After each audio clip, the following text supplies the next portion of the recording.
Mes chers collègues, si vous voulez bien prendre place, nous allons commencer notre séance.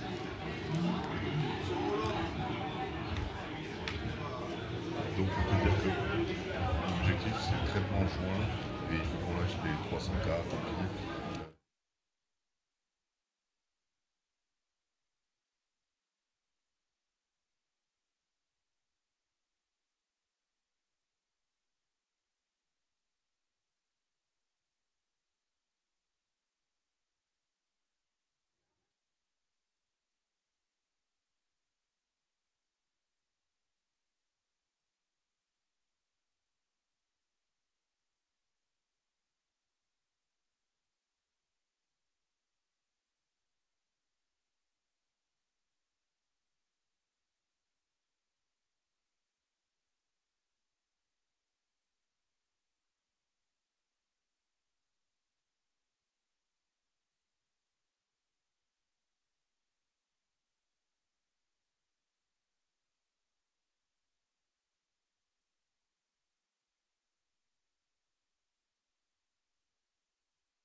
Alors, mes chers collègues, est-ce que vous voulez bien vous installer, s'il vous plaît?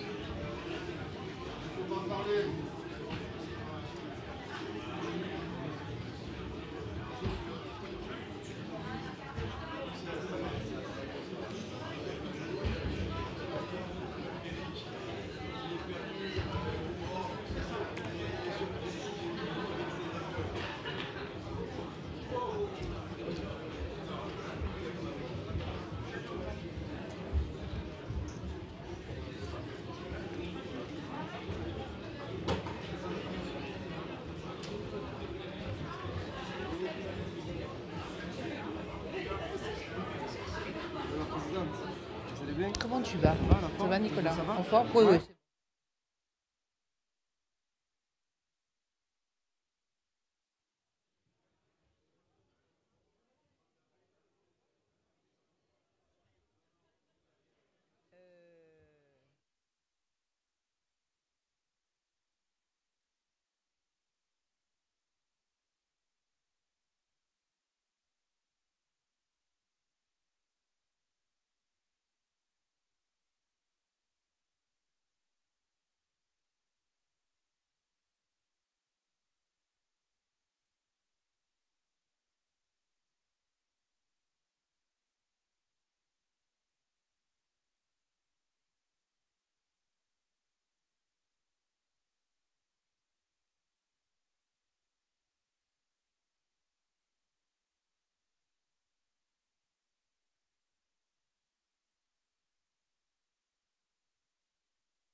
Collègues.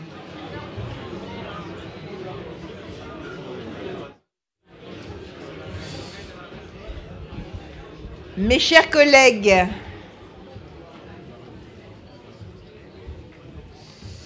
avant toute chose, mes chers collègues, avant d'ouvrir cette séquence, cette séance de conseil métropolitain, je souhaiterais qu'on rende un hommage à un homme, un élu qui a beaucoup donné pour notre territoire, qui a beaucoup donné pour notre ville de Marseille, qui nous a malheureusement quittés, on va toujours dire prématurément parce qu'on part toujours trop tôt, le 10 mars dernier à l'âge de 88 ans, c'était René Olmeta. Et ce matin, nous étions à ses funérailles, nombreux à ses funérailles, où nous lui avons rendu hommage et accompagné dans son dernier voyage. Je pense qu'on a été, tous ceux et toutes celles qui l'ont connu ont été particulièrement touchés de le voir partir aussi vite, parce que c'était un homme qui a, on peut dire, un parcours exemplaire, qui a été ce matin relaté par son fils excellemment d'ailleurs, et qui a beaucoup marqué, non seulement dans sa fonction d'élu, mais aussi dans le sport. Et donc l'hommage qui lui a été fait dans le sport eh bien, était à la hauteur de ses valeurs, qui étaient des valeurs sur lesquelles il a toujours été extrêmement fidèle. Et en tout cas, sachez que j'ai une pensée très émue pour à la fois son fils Gabi, à la fois sa fille Arlette, avec qui nous avons longtemps cheminé ensemble, et également ses petits-enfants et son arrière-petite-fille, puisqu'il avait que des petits-enfants et une arrière-petite-fille. Donc vous imaginez sa joie. Donc c'est la raison pour laquelle, même s'il n'avait pas siégé à l'intérieur de cet hémicycle, il a quand même été en contact avec beaucoup d'entre nous. Donc, n'est-ce pas mon cher Guy? Donc je vais vous demander, si vous le voulez bien, d'observer une minute de silence.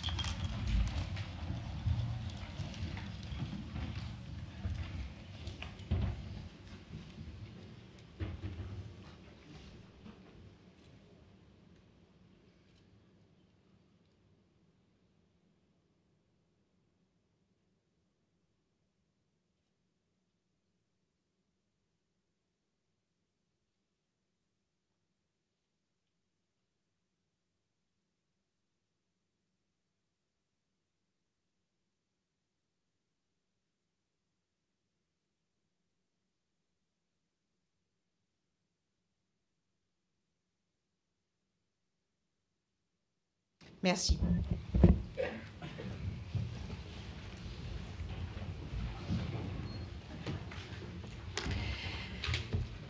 Alors, mes chers collègues, donc j'ouvre ce conseil. Le quorum étant atteint, nous pouvons attaquer notre séance. C'est une séance, on va dire, un peu particulière, n'est-ce pas, monsieur le DGS?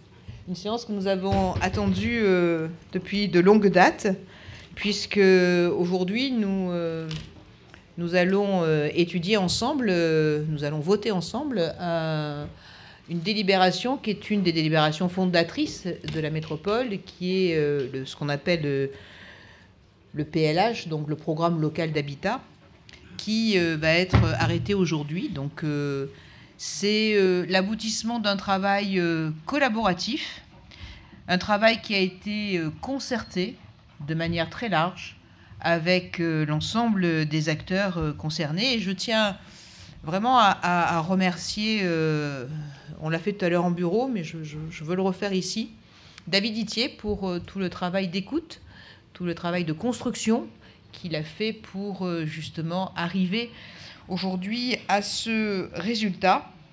David Itier, qui est notre vice-président délégué au logement, à l'habitat, à la lutte contre l'habitat indigne, on peut dire qu'il n'a pas compté ses heures, il n'a pas compté ses peines, et avec son savoir-faire, il a pu arriver à un résultat qui, aujourd'hui, va nous permettre aussi bien d'avancer dans le sens du développement de la métropole.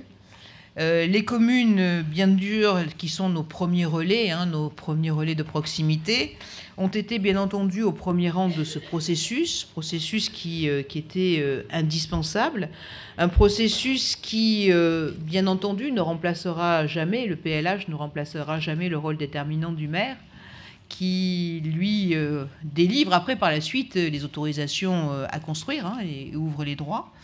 Donc sur ce PLH, l'ensemble des collectivités ont également été associées, que ce soit bien sûr les communes, comme nous l'avons dit, mais également l'État, également les bailleurs sociaux, mais également aussi les autres collectivités, notre département bien entendu, mais aussi la région, pour que justement avec les bailleurs sociaux et l'ensemble des professionnels de l'immobilier, on puisse arriver à un schéma qui soit fait dans un esprit constructif, un schéma qui soit fait dans un esprit professionnel, un schéma qui permette aujourd'hui à définir une stratégie métropolitaine de l'habitat. Et c'est ce qui nous a animés dans la volonté de ce résultat.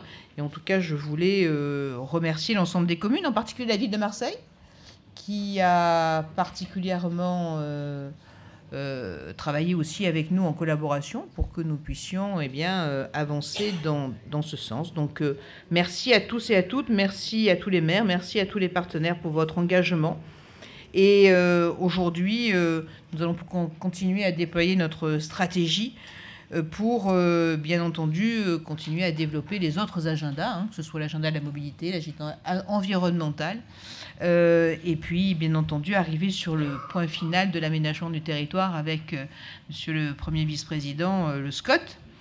Et donc, aujourd'hui, cette étape qui est l'étape où on va définir l'arrêt du PLH, en tout cas, cela prouve que c'est une métropole qui avance et qui continue à avancer à grands pas et qui continuera à se développer pour que justement ce PLH métropolitain reflète notre volonté de réaliser des projets et surtout de permettre aussi de faire des logements, parce qu'on est quand même dans une crise qui est assez importante à ce niveau-là, et nous connaissons les besoins de chacun de nos habitants pour pouvoir avoir l'impérieux devoir de pouvoir leur offrir des habitations qui sont des habitations décentes. En tout cas, j'espère vraiment que ce PLH permettra à chacun, à chacune après, de pouvoir attirer de nouveaux actifs. En tout cas, sachez que notre métropole, malgré sa diversité, malgré ses différents territoires qui sont très complémentaires les uns des autres,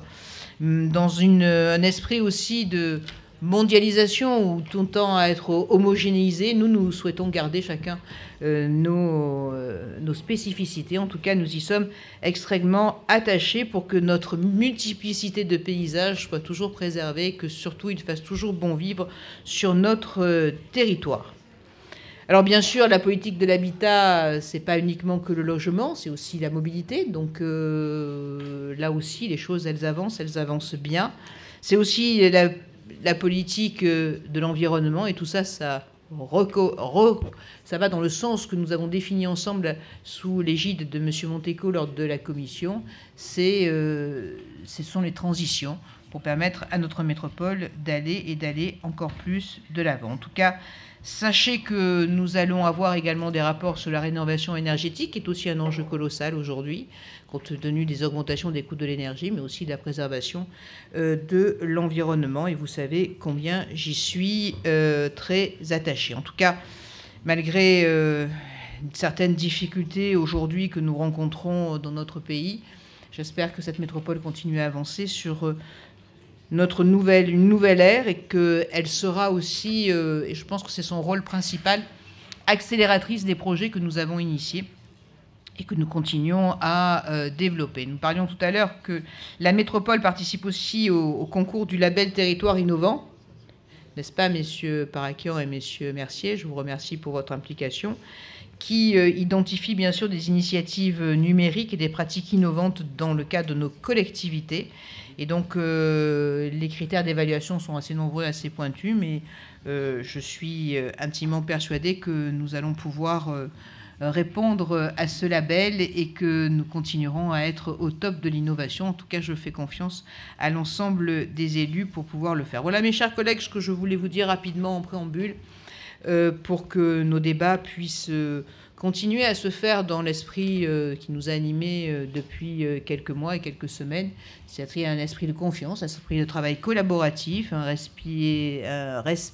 esprit d'efficacité et surtout de respect des uns des autres, et surtout le respect de l'ambition que nous avons partagée pour faire réussir notre territoire et permettre à nos habitants de pouvoir être heureux ici. En tout cas, merci à nouveau, mon cher David, et je pense qu'on peut l'applaudir pour tout le travail qu'il a fait en amont.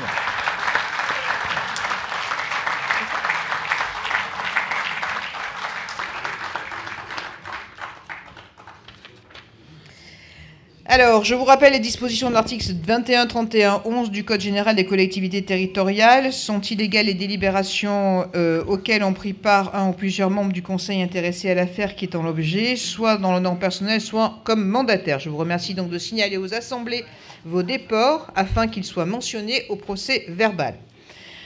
Je soumets à votre approbation le procès verbal de la séance du Conseil métropolitain du 19 janvier 2023. Y a-t-il des observations ?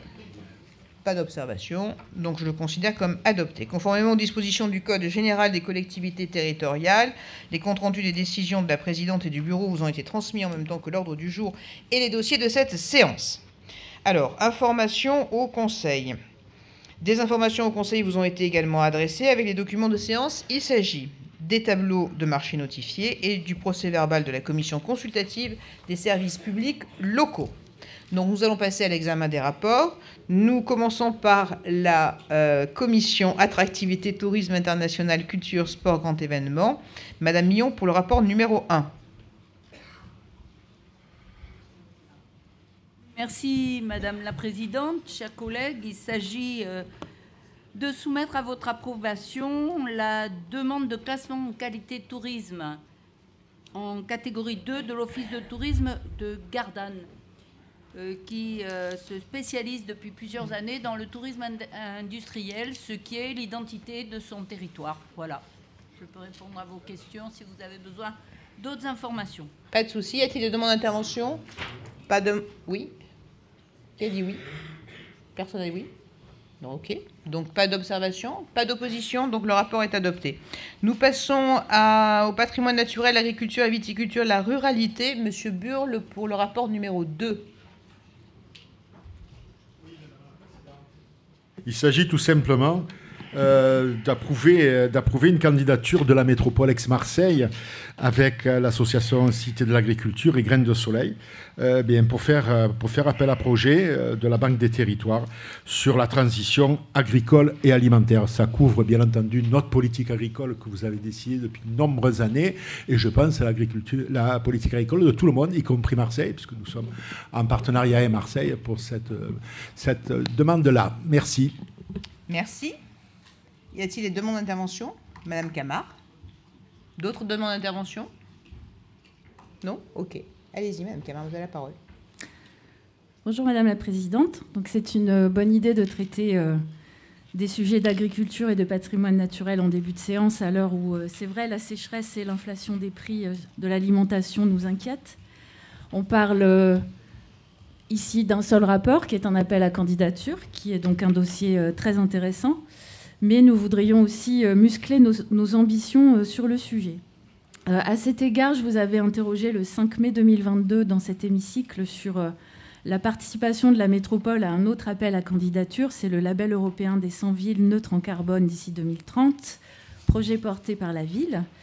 Vous aviez confirmé par la suite la décision positive de participer à nos travaux. Néanmoins, cette semaine, la nouvelle a circulé auprès du cabinet du maire et d'élus en charge du dossier qu'il y aurait peut-être une sortie de la métropole de ce label.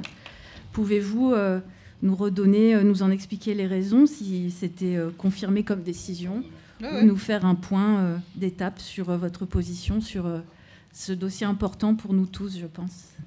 Bien sûr, donc on pourra faire un point d'étape si vous le souhaitez la prochaine fois, mais on continue à travailler. Je crois qu'au contraire, on a travaillé en collaboration avec l'ensemble des élus de la ville et de la métropole sur les différentes thématiques. C'est Madame Amapola Ventron qui est en charge de ce dossier et les choses, elles avancent, elles continuent. Donc je pense qu'il faut arrêter d'écouter les rumeurs. Des fois, ça ne sera pas à grand-chose, donc on avance, on continue, et peut-être que la prochaine fois, on fera un compte-rendu un petit peu plus précis, puisque je crois que les choses, elles doivent être déposées dans pas très longtemps. Madame Ventron, c'est bien ça? Ah ben voilà, donc vous voyez. Très bien, merci Madame Ventron. Donc on avance, ça continue. Donc sur ce rapport sur Gardanne, il n'y a pas d'autre intervention. Donc y a-t-il des oppositions? Pas d'opposition? Sur le 2? De quoi? Ah oui, donc c'est le 2, c'est le vote du... ok. Y a-t-il des oppositions sur le rapport numéro 2? Pas d'opposition, donc le rapport est adopté. Alors, nous passons à la commission transport, mobilité durable. Donc c'est Monsieur Ponce qui nous rapporte les rapports de 3 à 12. C'est bon, voilà. Les rapports ont reçu un avis favorable de la commission. La présidente, je me tiens à la disposition des questions. Très bien. Y a-t-il des demandes d'intervention sur ces rapports? Il y a des demandes d'intervention sur les rapports? Madame Meillac, c'est sur le 12, c'est ça? C'est ce que vous m'avez annoncé. D'autres demandes d'intervention sur ces rapports? Non? Bon, alors on va passer les rapports et on s'arrêtera au 12 pour Mme Meillac. Rapport numéro 3, pas d'opposition, adopté. Rapport numéro 4, pas d'opposition, adopté. Rapport numéro 5, pas d'opposition, adopté. Rapport numéro 6, pas d'opposition, adopté. Rapport numéro 7, pas d'opposition, adopté. Rapport numéro 8, pas d'opposition, adopté. Rapport numéro 9, pas d'opposition, adopté. Rapport numéro 10, pas d'opposition, adopté. Rapport numéro 11, pas d'opposition, adopté. Donc nous sommes au rapport... Oui, Madame Joissin, sur le 11. Allez-y. Bonjour Madame la Présidente, bonjour mes chers collègues.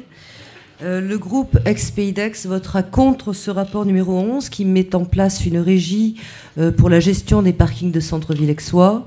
C'est une vote de principe car la ville d'Aix-en-Provence conteste l'intérêt métropolitain de ces parkings de centre-ville et de fait a engagé une action au tribunal administratif en ce sens, contestant à la fois la largeur du critère par rapport aux possibilités laissées par la loi 3DS et dans le même temps le traitement inégalitaire qui en a été fait au niveau du choix des parkings qui sont désormais d'intérêt métropolitain ou d'intérêt communal. Alors, voilà. Sur ce rapport, nous allons passer au vote, donc à main levée, il n'y a pas d'autre intervention. OK. Monsieur Rossi, vous voulez intervenir? Allez-y. Juste rappeler à Madame le maire d'Aix que la commission consultative des services publics a examiné il y a moins de 72 heures ce rapport et que nous avons examiné une prise en charge d'une régie transitoire puisque nous ne pouvions, au regard du process déposé, à savoir le recours, examiner toute autre chose que soit ne plus s'occuper de ces 5 différents passifs, soit maintenir la qualité de service public qui doit être fait aux usagers sur ce territoire. Donc cette commission a statué sur effectivement une situation provisoire en attendant les éléments du tribunal de manière à ne pas pénaliser les administrés d'Aix-en-Provence et d'attendre les éléments délibératifs qui sont liés à la procédure dont vous parlez. Donc, vous voyez, c'est quelque chose qui n'a pas été arrêté. Il aurait pu être simple de dire on ne passe pas en régie, puis après tout, il y a une procédure. On n'arrête pas du tout. On a maintenu un concept de régie qui n'est pas dans l'esprit de la métropole en attendant les éléments liés au référé dont vous faisiez référence, madame. Voilà pour les administrés d'Aix, madame la présidente. Merci. Bon, pas d'autres interventions? OK. On va passer au vote. Alors, sur ce rapport, qui vote contre? Très bien. Qui s'abstient? Très bien. Donc, le rapport est adopté. Alors, sur le rapport numéro 12, Madame Meillac, vous avez la parole. Merci, Madame la Présidente, chers collègues. Donc, Marseille sollicite la métropole depuis 2020 pour développer son système vélo.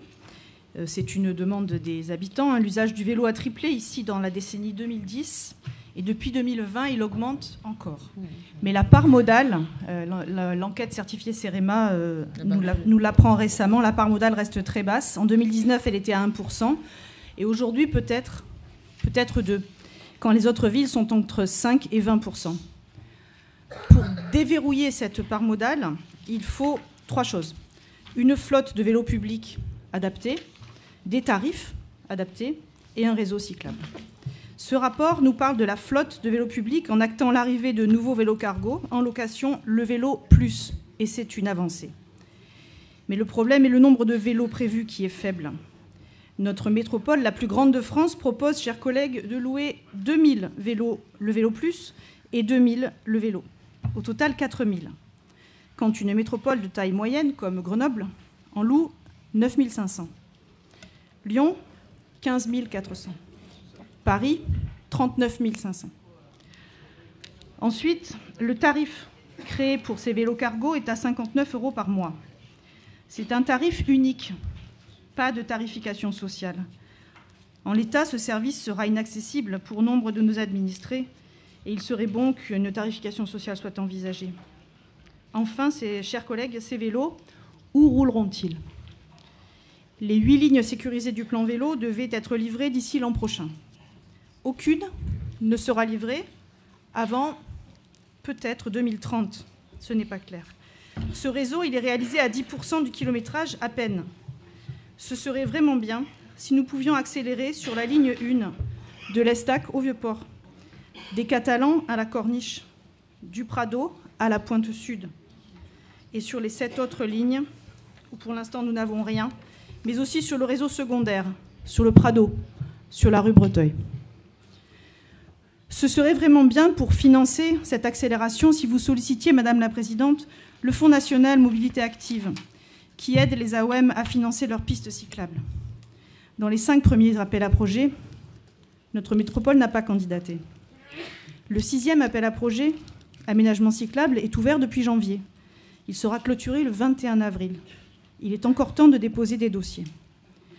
Pour le fonds vert, ce serait bien si vous déposiez des demandes d'aide à l'accompagnement de la ZFE.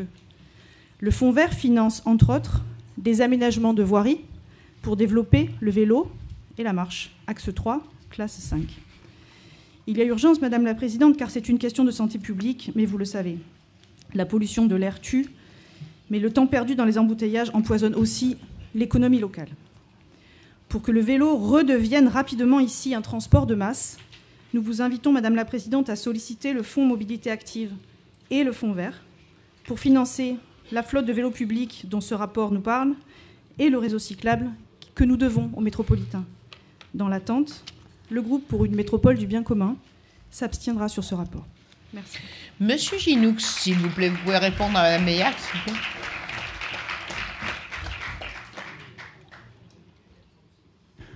Merci Madame la Présidente de me donner la parole. À préciser que nous parlons d'un plan vélo métropolitain et que forcément tous mes collègues des 92 communes doivent être associés à cette réponse et pas seulement la ville de Marseille. Madame Meillac, vous avez précisé les 1% de part modale en 2019 et le chiffre est exact. L'objectif de la métropole est de monter à 7% d'ici la fin du mandat. Pour cela, le plan vélo qui a été engagé par la présidente était de 15 actions. Sur ces 15 actions, 12 sont déjà réalisées. 12 sont déjà réalisées et certaines d'entre elles, vous venez de les citer, le vélo plus et le vélo à assistance électrique. Vous avez cité des villes françaises qui ont développé le vélo avant nous, mais vous n'avez pas cité Marseille comme exemple sur le vélo à assistance électrique. Car c'est bien la ville de Marseille qui aujourd'hui a un réseau cyclable 100% électrique et la seule métropole de France à l'avoir fait. Bravo Madame la Présidente.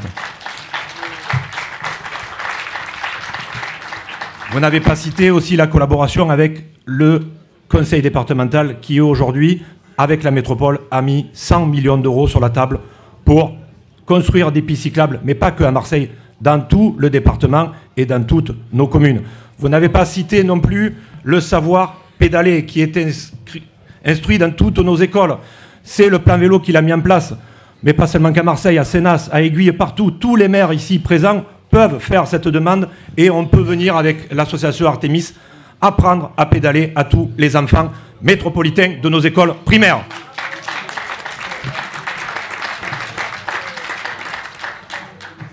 Et permettez-moi aussi de remercier le directeur de la RDT 13 qui, grâce au Vélo Plus, est présent sur toutes les communes de ce département. Oui, nous achetons des vélos et nous avons voté au dernier conseil métropolitain 300 vélos de plus. Et nous voterons encore des achats supplémentaires si la demande est là. Juste vous donner un chiffre supplémentaire. Le dernier vendredi de février, il y avait 8500 locations de vélos. 8500 personnes ont utilisé les 2000 vélos qui sont en place sur Marseille. On est déjà à fin février au score réalisé l'année dernière au mois de juillet, monsieur le maire. Aujourd'hui, on voit des vélos orange de partout dans Marseille. On en voit de partout dans la métropole. Je pense que peut-être ça vous agace, mais en tout cas, ça avance bien. Le plan vélo avance bien. Merci monsieur le maire, merci madame la présidente.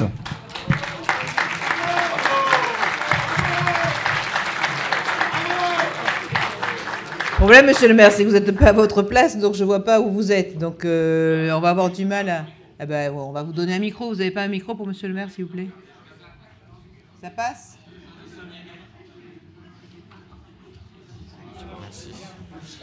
Merci. Allez, c'est bon. Merci. Madame la Présidente. Madame Samia Ghali. Monsieur Payan est à la place de Madame Samia Ghali. Je voudrais vous... Oui, vraiment, je vous félicite. D'abord, je suis évidemment très fier d'être à sa place. Quant aux remarques que vous venez de faire, je vous conseille de les garder pour vous. Croyez-moi, elles sont plus lamentables qu'autre chose. Mais je voudrais en revenir... Oui, sur Samia Ghali, vous pouvez le faire, oui. Sur le rapport, Madame la Présidente, et évidemment sur l'intervention de Madame Meilhac. Il n'y a pas de problème, Monsieur le maire, sur ce que vous venez de nous dire et sur la manière dont vous percevez les choses de là où vous êtes.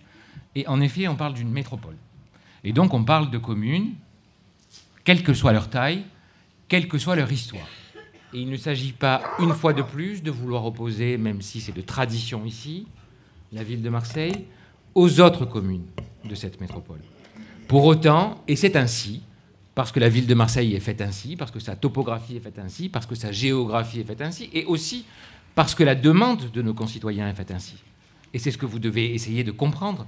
Il ne s'agit pas simplement de la demande d'élus qui sont ici, parce qu'il serait, et c'est d'ailleurs bien dommage pour vous, dans ce que vous considérez être votre opposition. Je vous ai d'ailleurs déjà dit à plusieurs reprises que vous devriez entendre qu'il ne s'agit pas pour nous d'être dans une opposition. Il s'agit pour nous d'essayer de construire ensemble une métropole. Or, monsieur le vice-président, il ne vous aura pas échappé que dans les compétences que vous exercez, il y a la question de la mobilité autour de la question du vélo.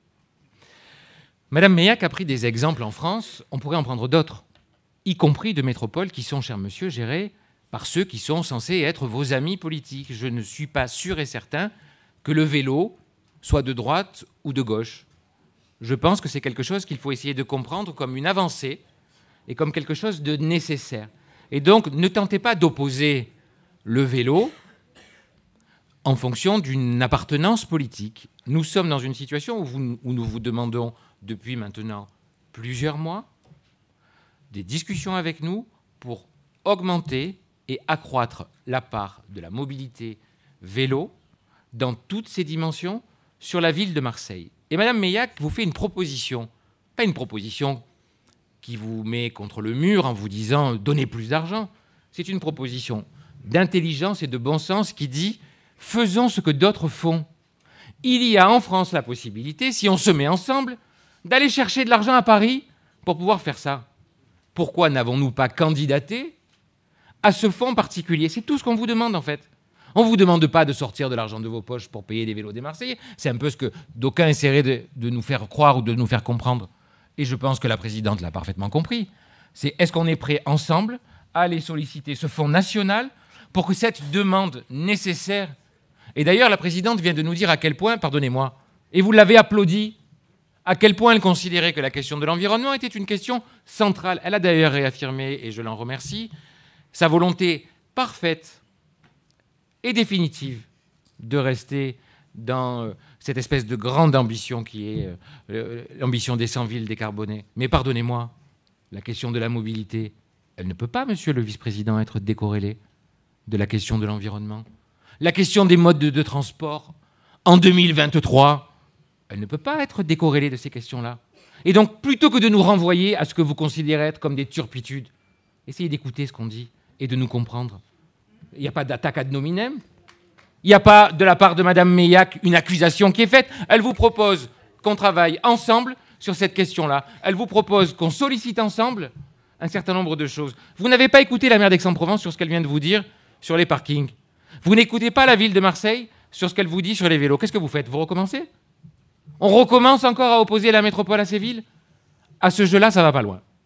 Et donc moi, ce que je vous conseille, et c'est ce que je nous conseille, c'est qu'on soit capable de s'écouter. Il n'y a pas ici des gens pour ou contre le vélo. Il y a des gens ici, dans cette ville, qui veulent gérer les choses différemment. Je vous demande de nous respecter pour cette question-là. Je vous remercie.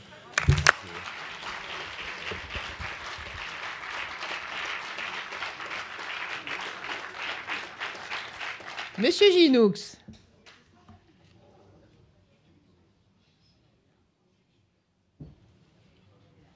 Ça va venir.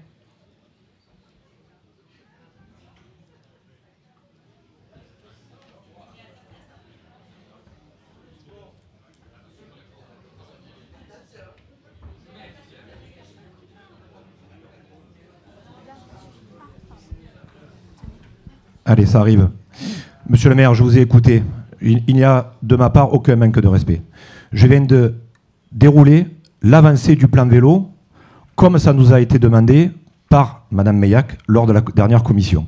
Une présentation a été faite par les services et c'est normal que je refasse la même présentation aujourd'hui. Je n'oppose ni les mobilités entre elles, ni les villes entre elles. Le constat, vous l'avez fait vous-même. Marseille a un grand retard et la métropole aussi sur le plan vélo.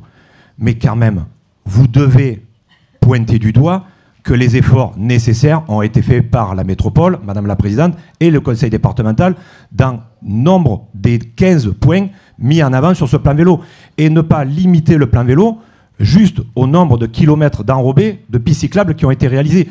Bien sûr, laissez-moi terminer, bien sûr que le constat, il est peut-être un peu délicat compte tenu des infrastructures qui sont à faire, des problématiques de foncier à régler, puisque une voirie, elle fait X mètres de large, et à un moment donné, on ne peut pas opposer les places de stationnement à des pistes cyclables. Il faut faire des réunions de quartier. Tout ne se fait pas dans la facilité, vous le savez, et dans quelle commune que ce soit. Je suis maire d'une petite commune, mais je suis maire comme vous, et je vous respecte, et j'aimerais que vous me respectez pareil, et ça c'est bien.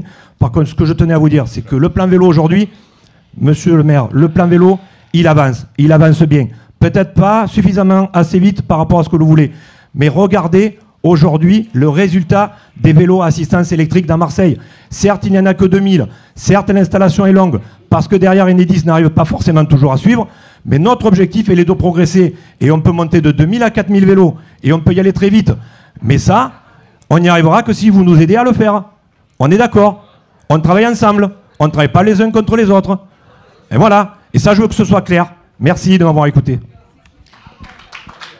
Merci Monsieur Ginoux sur cette problématique. Merci de ce que vous faites également avec Monsieur Guel sur cette problématique des mobilités douces.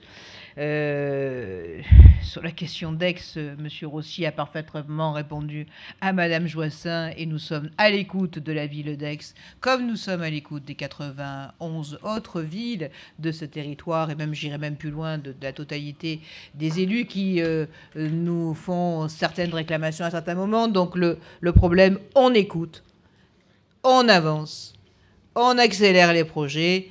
Et surtout, sur Marseille, on est allé ensemble voir la préfecture avec vos services et nos services, vous n'êtes peut-être pas au courant, pour justement déposer les dossiers et les déposer dans le cadre du Fonds vert. Donc, sur le principe, on avance, n'essayons pas d'opposer les uns aux autres. Je crois que ce qui est intéressant, le plus intéressant, ce sont les projets que nous réalisons et la transformation que nous avons fait sur notre territoire. Donc on avance, on continue à travailler ensemble, même si ça n'est pas plaisir à tout le monde. Bah écoutez, on continue comme ça. Continuez, Monsieur Ginoux, à avancer dans ce sens.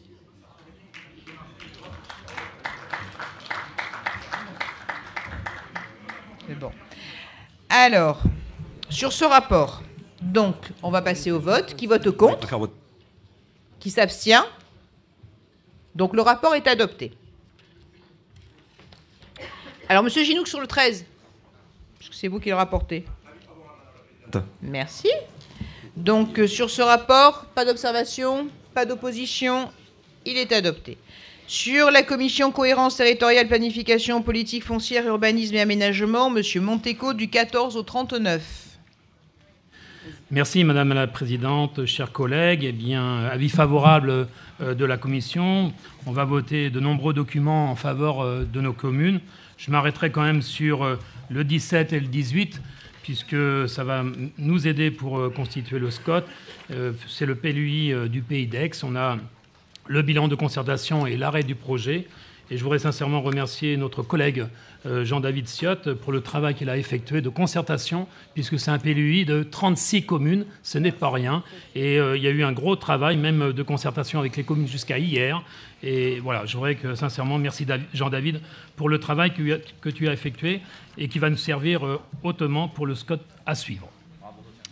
Merci, Monsieur Monteco, pour le travail de concertation que vous faites en respectant tout le monde. Y a-t-il des interventions du 14 au 39 ? Sur lequel ? Sur le vôtre ? Sur celui du ex ? 18, d'accord. Madame Sif aussi, c'est tout ? Il n'y a pas d'autres interventions sur les autres rapports ? Ok. Donc, on va commencer par le 14. On s'arrêtera au fil des interventions. Sur le 14, pas d'opposition, adopté. Le 15, pas d'opposition, adopté. Le 16, pas d'opposition, adopté. Sur le 17, Madame Sif, vous avez la parole. Je vous remercie, Madame la Présidente. Chers collègues, ici même en juin 2022, vous-même, Madame la Présidente, vous avez décidé d'une commission afin de déterminer l'opportunité de la réalisation du projet de la commune de Pertuis, qui vise à bétonner 86 hectares de terres agricoles cultivées, irriguées et productives. Cette commission à laquelle j'ai participé s'est réunie une seule fois, en octobre 2022, au cours de laquelle il nous a été promis un suivi. Or, depuis, plus rien, aucune nouvelle. Et pourtant, les associations, les propriétaires qui sont expropriés nous disent que ce projet continue d'avancer par le biais du PLUE et du PPRI et le concrétise un peu tous les jours.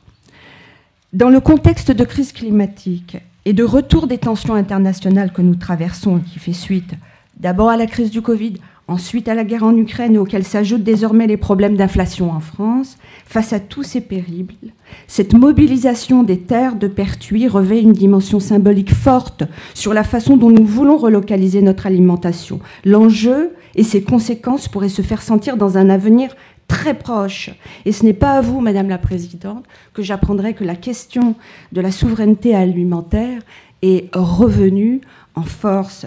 Et cette question est d'autant plus sensible que ce sont les plus modestes de nos concitoyens qui payent le plus dur tribut face à la crise alimentaire que nous subissons aujourd'hui actuellement. Par conséquent, la dimension stratégique du foncier agricole qu'il convient de défendre dans notre plan local d'urbanisme devient impératif.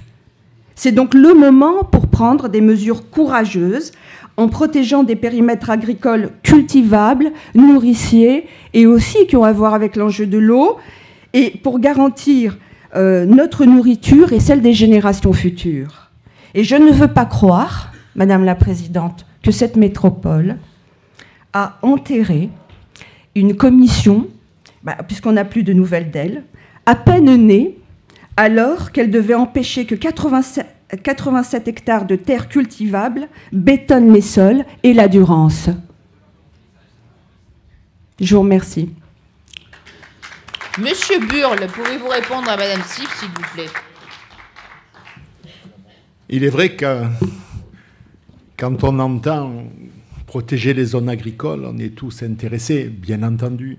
Quand on entend indépendance alimentaire, écoutez, qui est-ce qui peut être contre l'indépendance alimentaire? En tout cas, la présidente de la métropole a montré depuis quelques années tout l'intérêt qu'elle porte à l'agriculture, ici à la métropole, mais aussi au département. Quand même, les départements qui subventionnent le plus l'agriculture dans toute la France. Donc, ça veut dire qu'elle est tout à fait consciente de ça. Après, il y a le problème de Pertuis. Le problème de Pertuis est un problème complexe, à mon avis, puisque ça part d'assez loin. Ça part d'ITER 2005. Qui, en parlant de ça, je vais faire plaisir.